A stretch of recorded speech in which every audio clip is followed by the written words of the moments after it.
نعم.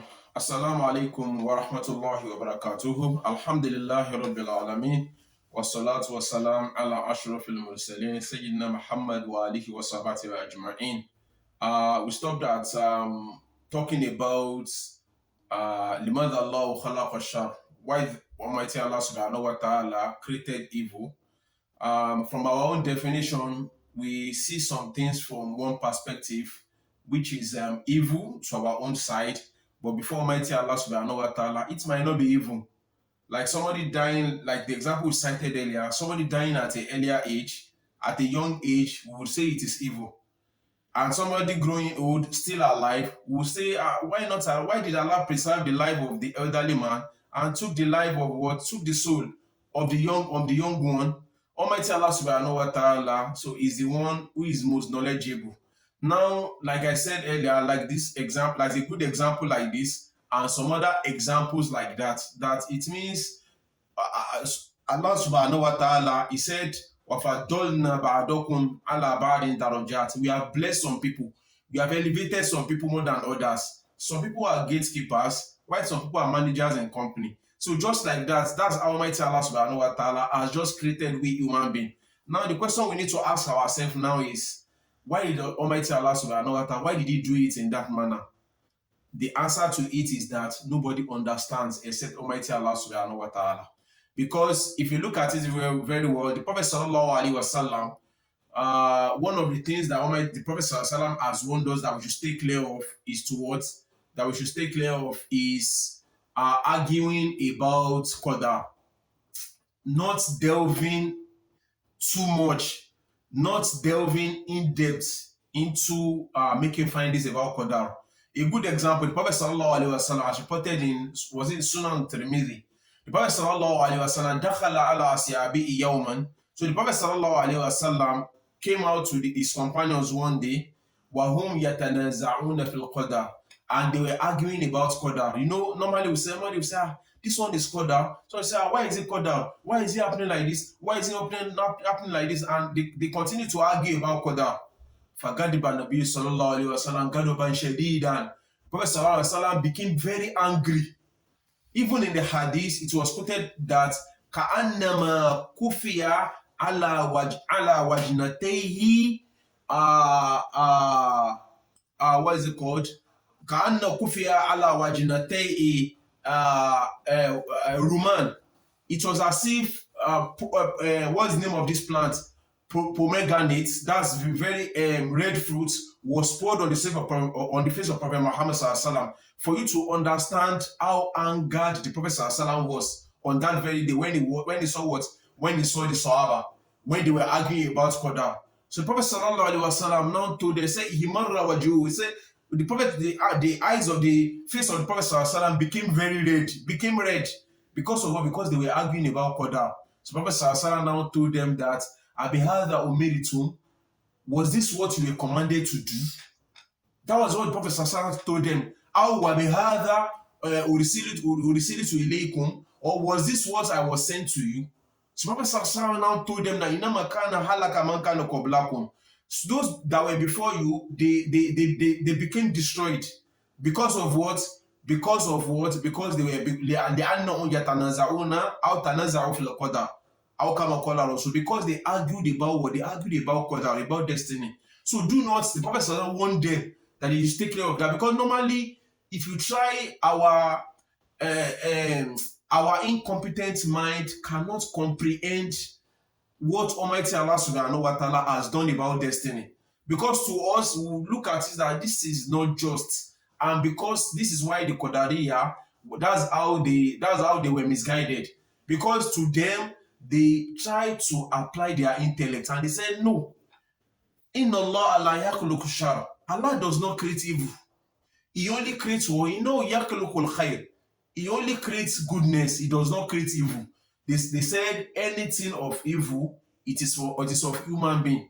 And anything of what? Anything of goodness is from Almighty Allah subhanahu wa ta'ala. So because they said, why is it possible? Some people are making it alive and some people are not making it. Some people are doing good, some people are not doing good. And he says Almighty Allah subhanahu wa ta'ala that created, but he said, if Almighty Allah subhanahu wa ta'ala has created evil, and he has and he will still going to he's still going to what he's still going to reward people because of their evil. Then it means Almighty Allah is not just. So to them they say no, Allah has not created evil. But we as Muslims we should believe that Almighty Allah created everything. إِنَّهُ يَخْلُقُ الْخَيْرَ وَهُوَ يَخْلُقُ الشَّرَّ مَعًا. Allah created good and he also created evil as well. Now al-ihtijaju bil qadar fi fi'l al-ma'siyah aw ala fi'l al-ma'siyah. Some people now they use this qadar as evidence for them to do what? For them to commit sin. And they said, if I have committed sin now, it is Almighty Allah subhanahu wa ta'ala. Now we should not use that as an evidence. For somebody committing sin and using qadar, this contradicts the sunnah of the Prophet sallallahu alaihi wasallam. During the lifetime of Sayyidina Umar, Umar traveled from Medina to Sham. So when he was about to enter Sham, just standing at the outskirts of Sham, he was informed that there was an epidemic in what? There was a widespread of disease in Sham. And what the Prophet sallallahu alaihi wasallam told us that if there's something to be taught, if you hear that there is an epidemic in a land, fala tadkhuluha, do not enter it. Though Sayyidina Umar was not aware of the hadith, but he was still standing outside. He now consulted the Sahaba. He consulted the elderly Sahaba. He consulted the Muhajirun. He consulted the Ansar just to know their opinion, and they gave different opinion. Some said no, let's go in. Some said no, don't let us go because of the epidemic, and some other advice like that. But based on that, Sayyidina Umar eventually concluded that he will not enter into it. He will not enter into Sham and will return back to Medina. But when he took that decision, Abu Ubaidah, Amr bin al-Jarrah, who was living in Sham, he approached Sayyidina Umar. He said, Afirar min al-Qadar, ya Amir al-Mu'minin, O the leader of the believers, do you want to run away from Qadar? Subhanallah. Do you want to run away from Qadar? So you don't want to enter Sham because there's an epidemic. Do you want to run away? Sayyidina Umar now told Abu Ubaidah, Amr bin al-Jarrah, he said, Law qallaha ghayruka ya Aba Ubaidah. If somebody else had said this, or as if somebody else would have said this, not you, Abu Ubaidah, not you, you shouldn't have said this. Somebody else would have just said it. So that was what Sayyidina Umar, that was how he replied Abu Ubaidah. He now asked him, he said, had it been you had two gardens and you have animals, and those two gardens, you have one that has very green pastures, looking very beautiful, and you have another one which is completely dry. And now your pasture, your animal, your cattle, entered into the one that looks very good, and they start eating from it, or they decide to enter into the one that is bad, that is completely dried. Is it not based on choice? Say yes. Then so it means for me coming in now. So Umar now told him, Firarun nafarun min al-qadar ila al-qadar. If I do not enter, it's part of qadar.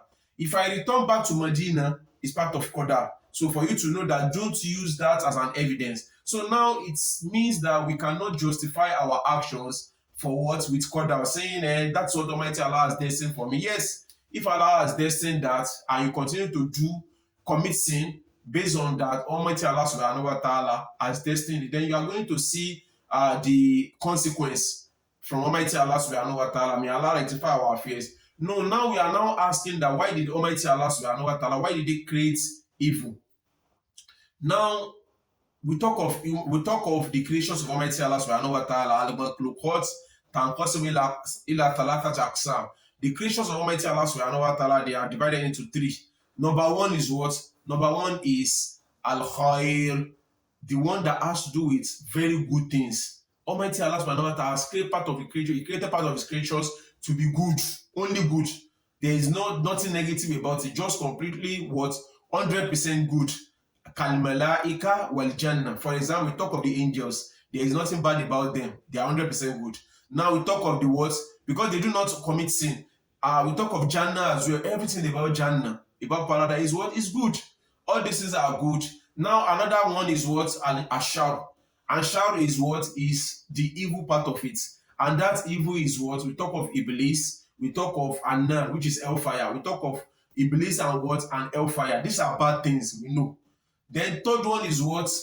Al-khair wa shar, the one that has mixture of good and evil, good and evil, good and evil. And we talk of what? We talk of al-jinn wal-ins. we talk of human being, and we talk of the jinn as well. We human being, we have good people amongst us. We also have bad people as well. We have among the jinns as well. We have good, and we also have bad as well. Like we said, washaru laysa ilayk. We know that Almighty Allah subhanahu wa ta'ala created evil, but we do not associate or we do not attribute evil to Almighty Allah subhanahu wa ta'ala. And we have several evidences for it. We know it's Almighty Allah that created it, but we do not attribute it to Him. Now, a good example, say Sayyidina Ibrahim, alayhi salatu wasalam, Abu Din, that's the father of faith, Prophet Ibrahim, may Allah be pleased with him. Prophet Ibrahim, in the Quran, I think Surah Shu'ara, Sayyidina Prophet Ibrahim said, فَإِذَا مَرِضْتُ فَهُوَ يَشْفِينِ. He said, when I fall sick, it is He who heals me. And who He was referring to Almighty Allah subhanahu wa ta'ala. So he could have said, وَإِذَا أَمْرَضَنِي فَهُوَ يَشْفِينِ. If He has made me to fall sick, He is the one that will still heal me. But that negative part of it, which is sickness, Prophet Ibrahim never attributed it to Almighty Allah subhanahu wa ta'ala. That's first number one evidence. So he said, he said, when I fall sick, because Almighty Allah caused him to sick, but he never attributed it to Almighty Allah subhanahu. He just said, when I fall sick, it's Almighty Allah that makes me ill. And another good example is the one in Surah Al-Jinn as well. When they were saying that وَإِنَّ لَا نَدْرِي أَشَرٌ أُرِيدَ بِمَا فِي الْأَرْضِ أَوْ أَرَادَ بِهِمْ رَبُّهُمْ رَشَدًا. They said, we do not know if evil is intended for those on the surface of the earth, or their Lord intends good for them. Now, the first part of it, Asharun urida biman fil ard, whether it's Almighty Allah, whether evil is intended for those. They never mentioned Allah. They didn't say wa inna la nadri ayuridu Allahu sharra biman fil ard. Maybe they didn't say we do not know if Allah intends evil for those, because Allah does not intend evil, and we do not attribute evil to Him. So now they said we do not know if evil is intended. So the other side, when they wanted to say the good part, they now said am aroda bihim rabbuhum rashada, or it is Almighty, or their Lord wills good for them. So it means they attributed goodness to Almighty Allah, but the bad part of it they did not attribute it. So because Almighty Allah subhanahu wa ta'ala, the reason we are asking now is, why did Allah create evil? Now we are going to answer the question now. Allah created evil lihikmatin wa maslahatin. Allah created the evil because of a wisdom which cannot be comprehended by us. In some cases we may understand, in some cases we may not understand. And also the benefits as well. There are some benefits. Whenever Almighty Allah did not create everything purely evil. So it means Allah did not create anything which is purely evil. He created evil, but in that evil, He created because of the benefits that will come out of it. So it means any evil that Almighty Allah subhanahu wa ta'ala has created, then definitely there is goodness that will come out of it. A good example, when somebody falls sick, when you fall sick, that sickness is Almighty Allah that made you to fall sick, and you feel pains, you feel discomfort, you feel unwell when you are sick. But the hidden part of it is that Almighty Allah subhanahu wa ta'ala is purifying you from your sins with that sickness. So it means He does not do something that is completely evil. For anything that He has done it the hikmatin. He has done it with what? With wisdom, which we cannot comprehend, which we cannot understand. So He created evil, number one, limaslahatin, because of the benefits that will come out of it. Then number two, lihikmatin, likewise because of the wisdom. There is a hidden wisdom in that evil which we do not understand. So that's why for whatever situation, any situation we find ourselves, we should always thank Almighty Allah subhanahu wa ta'ala, because sometimes He will do some things, He would make us understand the reason why He has done it. Such thing will seem like evil to us, will seem like evil, but He will make us understand why He has done it. And in some cases, He will not even make us understand anything. We will not say, but why did Allah do this thing? You don't know. What Allah wants from you, just for you to be grateful. Have a grateful heart. Be thankful of Almighty Allah subhanahu wa ta'ala. And when you do that, Almighty Allah subhanahu wa ta'ala is going to reward you for it. So these are the things that we need to understand. When you are inflicted with anything, you are going through difficulty, you are going through sufferings, tribulation, calamity, trials, and some other difficult things like that, always have it in your mind that Almighty Allah subhanahu wa ta'ala has done it for goodness. There is a hidden goodness in it which you do not understand. So Allah said in a place in the Quran, Allah said, "Wala yu'akhidhu Allahu an-nasa bima zalamu." Ma taraka ala al-ardi min daba. How come if Allah had punished all the creations for their deeds, He wouldn't have left anybody, anything on the surface of the earth. So it means Allah does some things, lihikmatin wa maslahatin. Whatever thing He has done is for the good part side of it, not for the bad side of it. So we now, okay, a good example, we said walillahi al-mathalu al-a'la. Allah has the greatest example. But let's give example. We can't compare ourselves to Almighty Allah. But let's give our example within ourselves. Now somebody has just fallen sick now, and the person is being admitted into hospital, and the person knows that he has to what, and the doctor has informed such a person that now we need to set a drip for you, and we need to give you some injections. Some will be on your buttocks, some will be through the muscle, while some will be through the vein. And now when the person is about to what, when they are about to set the drip, so they start piercing the skin of that person, searching for what? Searching for veins. And they have pierced it on, for some people now, it's difficult for you to find their vein easily. So they have to pierce several places on the arm for them to find the vein. So now looking at all these things, I say, I'm feeling pain. And some people say, no, please don't set the drip again because this pain is just unbearable. It's getting too much for me. Please do something else. And because of what? Because you are feeling that pain. But why are you feeling the pain? If they are able to find the vein and they give you the drip, so that drip will now be the resultant effect of that pain that you have felt.